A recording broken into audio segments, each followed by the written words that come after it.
எல்லோருக்கும் வணக்கம். நாம இன்னைக்கு எதை பத்தி பார்க்க போறோம்னு பாத்தீங்கன்னா, தமிழ்நாடு வெற்றி கழகத்தோட முதல் மாநாடு ஒரு வழியா நடக்க போகுது. இன்னைக்கு தான் டேட் அனௌன்ஸ்மெண்ட் பண்ணாங்க.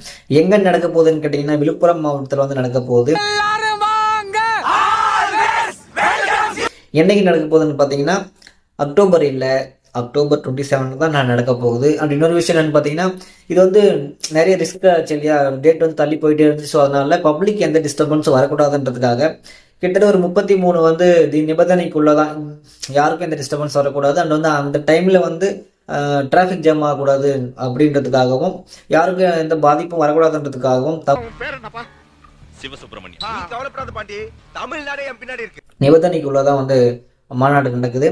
உங்களை மாதிரி நானும் மாநாட்டில் என்ன பேசுகிறாங்க, அவங்க கோட்பாடு என்ன, எதை நோக்கி நம்ம நாட்டை கொண்டு போக போகிறாங்க தமிழ்நாட்டை. ஸோ உங்களை மாதிரி நானும் கேட்குறோம், வெயிட் பண்ணிட்டு இருக்கேன், ஈகராகவும் இருக்கேன். டாடா பாய், காலத்தில் சந்திப்போம்.